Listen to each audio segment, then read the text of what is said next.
quiet in the town. Good things, you know, any questions, come to the meetings, always the first Thursday of the month, 7:30. Their subdivision was last month too. I got two of those. Okay, Two for 110. okay, So I don't know. One was a check, one was cash. okay. St. Innocents was the St. one, and Innocents I was can't the remember one. the name of the other people. Yancey, What's the last name? Yancey, No, it wasn't Nancy. Cops. Maybe? Michael Maybe. Compton, Yeah, Okay. Virginian. Yep, so it was them. That was the other one.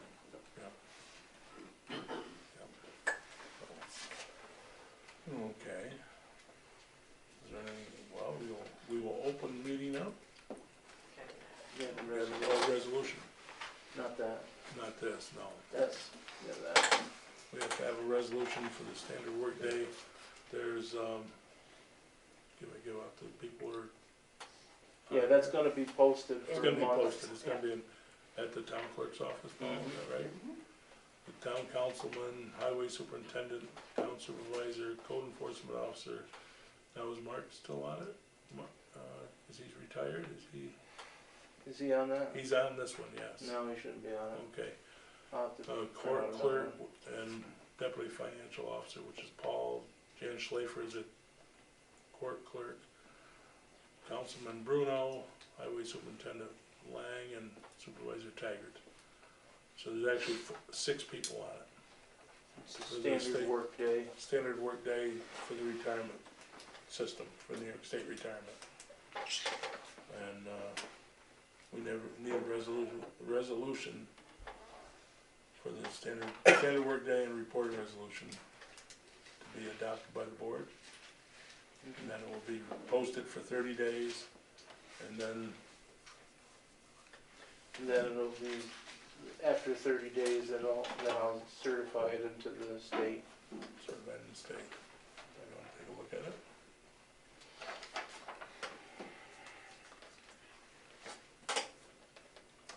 So moved.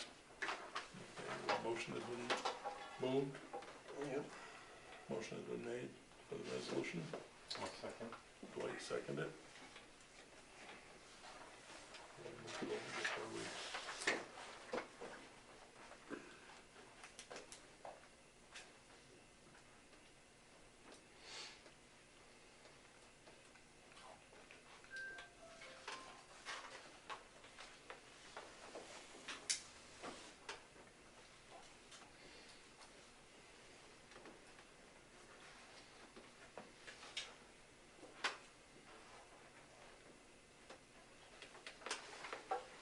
We'll accept this with the one correction of Mark Jacobs coming off. Right.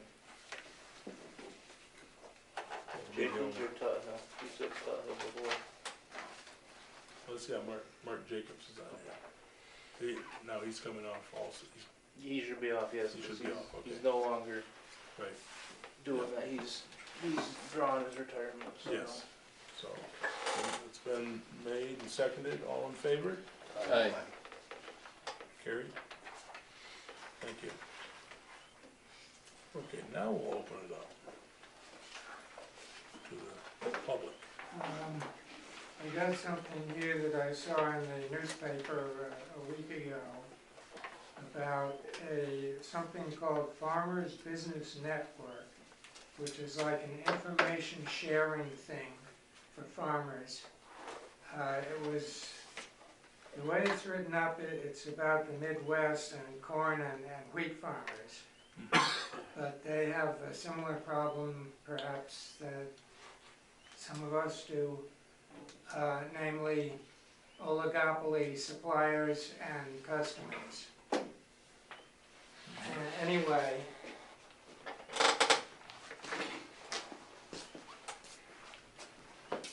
if nobody's seen it, you know, it's just something that might be worth looking into to see whether it would be useful to people here. You can keep the copy. Thank you, Bill. Okay. Didn't see that. Anybody else? Yes, Mike? Condemned and abandoned trailers. We have several on our road. Okay. We have one that was taken out in the flood of 2006. Still there. I imagine that was condemned. What is the procedure for the town with that? Well, Should it have been removed by the owner? I mean, That if is it wasn't- that is something that the code enforcement officer would, have control of. I would think it should be, but that's just, Does the town write an ordinance about that or something about that? I mean, it's 11 years now. well, I don't know how many houses are condemned in the town. right, That seem to still be standing. true. I I mean, we think, got two in the middle of the village that should be condemned that is just sitting there. I know the village is not under the town's control, No, I know. but I know the previous, which I'm not in agreement with it.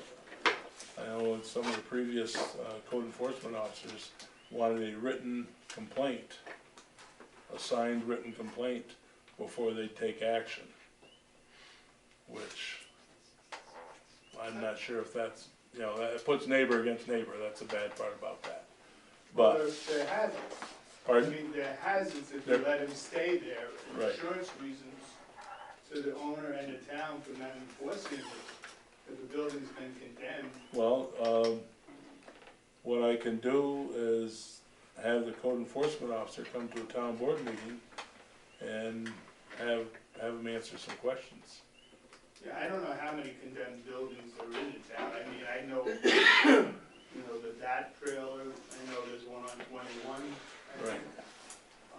And that's just the way I come in, and we have two Yeah, and I don't know, trailers that haven't been lived in 30 years or 40 Right. years.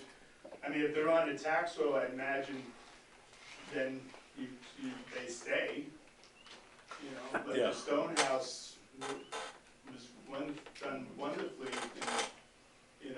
but they were paying taxes on it. right. So, I mean, you don't want to put people in trouble for that. No, I mean, I understand where your concerns are, Mike, and that, it's valid, there's no doubt about that. If they have been condemned, then they should be taken care of. And whether they've been condemned or not either, that's, and I don't know what the procedure is, and that's where the code enforcement officer should be the one to answer the questions. I 'Cause mean, he's- 2006 was the flood, it's 2017. Yeah, it's been 11 years, The yeah, homeowner either got paid for it, he's got the money to take it out, right. and, Well, that's a question for the code enforcement officer. Yeah, another question. I remember Mark asking about the garage, about 4 meetings ago, and, the mingling of the town hall and the garage, how dangerous it's been, because we had 3 fires. Have you done anything on that to, possibly separating the The meeting rooms, the municipalities from the town garage? Or you were gonna do something about, looking for something? well, we've had a meeting with, Village at one point, and that's, we haven't had a follow-up meeting with them. But I think the town should go on their own, go for it. Right now, I'm hesitating, because I'm looking for funding. And the funding aspect, the cell tower, when we get our other service on here, I would like to see the second service be designated for, money towards a, new town office building. And then we gotta find out where. I mean, the opportunities, I'm gonna start getting now, you got 2 buildings, one in town, one outside of town, that took heavily in grants that might be subject to, the one on the hill took has changed hands. Oh, okay, Oh, not changed hands, but, you know, right, the principles. So, I mean, there's a lot of different opportunities, there's foreclosures. You know, I know my particular building is nice, but I don't think it'll be on the market very much longer. The market is very hot. Mine's Mhm. probably gonna go. now what, that's the old Robson Kelsey? Yeah. You know, and what is the qualifications that Right. you're looking for? You know, I mean, I personally got a price at what I paid for it, Right. because I'm getting old. Mm-hmm, I don't wanna really be a landlord anymore. right, But, you know, there's plenty of buildings out there, right, you know, and well, I'm from my not sure, downstate experience, these things balloon. What would be you know, for us up here could be $150,000, $200,000 investment.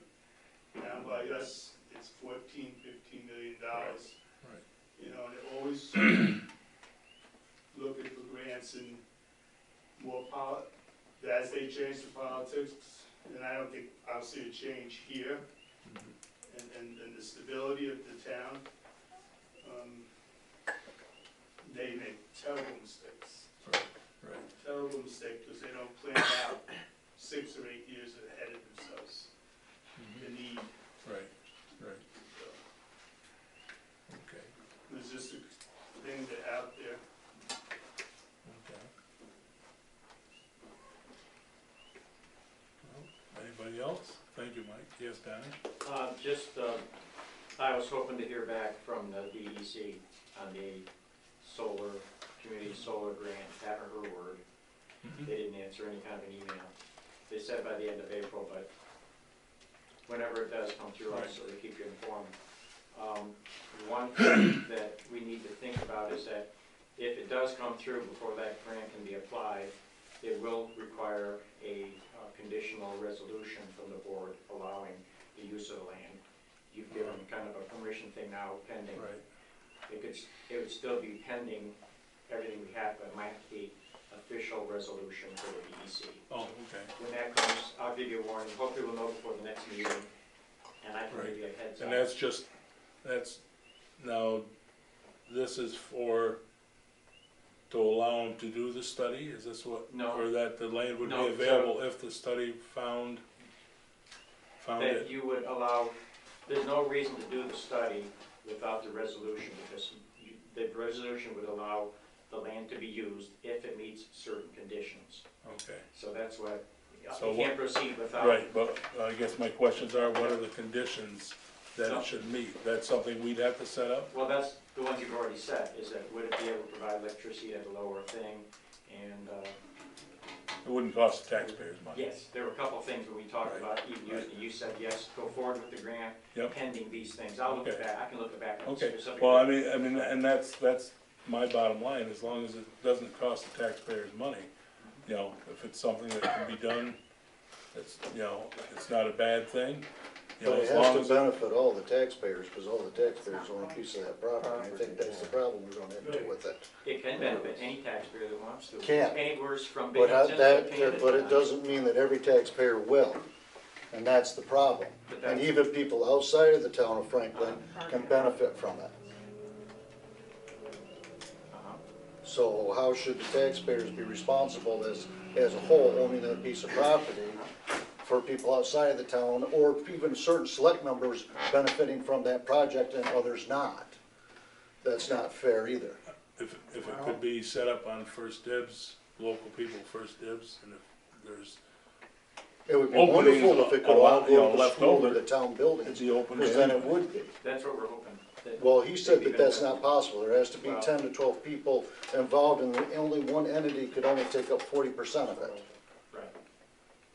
So it'd be nice if the school and the town could benefit, but then also, maybe it could be set to geographically town of Franklin. It can be determined. Right, have the town, local people have first dibs, and then if local people don't want it, you know, then they could go out to more people, as long as it's. Who do you choose? more Yeah. people. Yeah, that's Get the- more than a Who's four. choosing the winners? and Well, losers? if you don't have anybody address. locally that are interested, Your address chooses. Or you have too many that are interested and you don't have enough. No. well, then you take, then that's first come, first served. If it's all local, I'm just saying Well, then know, somebody's local gonna people do should winner and have loser. the first choice, and if they want it, They all pay tax. they'll accept it. But if they don't want it, you know, we have first option. You know, where down the road, if, you know, if, let's say you need 50 people involved. Well, there's 40 people in Franklin that want it, and that's all the local people within the township of Franklin that want it. You've still got 10 more people you can sign up. But those questions can be answered, but I just Right. wanna make you aware, if they say the grant is approved. Viable. Before we can administer that grant, we would have to have a resolution saying that you would accept it to be built on that land. Right, And with then our you set the with our conditions, yes. But the flip side to that is if you need 50 and you have 100 residents of Franklin that want in, then who decides what 50 That's are in first and what come, first 50 are in? Oftentimes, it's a matter of who signs on the dotted line first, Garrett. It doesn't matter what your opportunity is, if there's In more that people case- that want it. But we are a Yeah. representative of the town for town property. So I'm pretty We're sure gonna be- the taxpayers are all gonna start screaming, we own a piece of that property, how come we don't get a piece of the pie? Well, is the project prepared to pay rent to the, Theirs, I Town think, could be use of very the land. valuable to the town. And he said the question with that, even though he said it was prime building property, is if you expect too much rent, then it drives the price up that much more and people don't wanna get into it. But that would be a fair return to all taxpayers, is if we got $1,000 an acre a month on the property. Or some, whatever the sum is appropriate to make it so this so it is a viable Cause he said project. that was a reasonable price, Yeah. considering we were prime, it faced where it did, the power was where it was located, Prime spot it for had solar. some pluses. Yes, it had some pluses. If this is such a good thing, how come is there any private people that are looking into this too? I mean, Probably. surely there's a lot of. There was one up on Bissell Road that was looked into, and it was rejected because the town of Franklin opted out. And with the opt-out, then private investors cannot come in because they would be paying full taxation on it. So, They can come in, you misspoke, Don, they can come in, it's their choice whether they come in or not. they They're can welcome come in, to come, but if you have to pay the taxes on it, you can't make money. Would you build something? if but you that couldn't make doesn't money? say that they can't come in. So the taxes are gonna be so I'll say absorbent they that it won't won't be come in. cost effective? It's obviously they didn't come in. Right, but in other townships, I know where the towns have not opted out, they're trying to do a pilot program. Yeah, Harperfield's And they doing have something. not come to an agreement, so they're a dead issue at this time on some. I don't, maybe not Harpersfield. I guess that's still going forward. Harpersfield, as far as I know, is still going. The Still first going 28, forward, and that's the they're last talking one to closed. Stanford too, I believe. Cooperstown looked into it, and there's 3 different sites they tried and couldn't make it work. So it's just, it might not work. Right, it But might if it not, does, if it does, you it know, does, it does. right, yeah. But we initially said we would go along with it as long as it wasn't taxpayer funded. And, good for the taxpayers, that's where it'd have to be discussed, and you And guys that's- come up with the conditions. right. And that, with our stipulations, that's what the question is. Which they have not been set yet. No, they haven't, no. That's something, when you need the resolution, then we gotta, Then you should discuss. yes, Correct. at that time, yes. I have a question about Yeah. what Donnie was saying. So Franklin taxpayers are we paying for that vacant land right now, the dump location? No. It's But all once paid the for. solar project would be put on it, then the taxpayers would be, If taxpayers there's own expended, can you elaborate on that a the little bit? taxpayers Own own that that property. property. Right, Now, You have ownership, you have a piece. you have technically You're a ownership taxpayer. of it, okay? If this project goes on, okay, and there ends up being cost that's not covered by a grant, then yes, it will be absorbed by the taxpayers. You understand No, what we're it will saying? not. No, it will not. No, it will not. It will not, then that's one of the That's the stipulations. stipulations. But that's, One you of the see what stipulations we're will not discussing cost the here? taxpayers It's a any concern. money. It can be, if it's a green project, which is not a bad thing, And we're not saying we're against it, but it's gotta be self-funded. The taxpayers, the town of Franklin, taxpayers of Franklin, are allowing this buildable site, Considering the available. the buildable site for a solar. And as long as it's beneficial, doesn't cost the taxpayers money, but if the taxpayers can benefit from buying hopefully cheaper or reasonable electricity off of it, that's fine, but it's not gonna be a tax burden. It's just like the Treadwell Kellogg Fund up there. That when that was taken or overseen by the town, it was said at that time, there will never be a taxpayer's burden. If that isn't self-funded up there, it's never gonna cost the taxpayers money. We will get rid of it. This was sold to us on the philosophy that it would generate power for the school and the town buildings. That was it. No, it wasn't. It was. Yes, it Yes, was. it was. That's what it was sold to us on, Originally. because originally the project was gonna run a power line all the way up to the God, school. that's ridiculous. They never You're the talked one that about brought it, Don. We'll go back, I got it on video. We'll go That's back and look it great. up. We'll go back and look it up. When the gentleman It was brought came and to it. spoke, that's when we quizzed him out about, will this power go That's what I'm to the for. town buildings and to the school?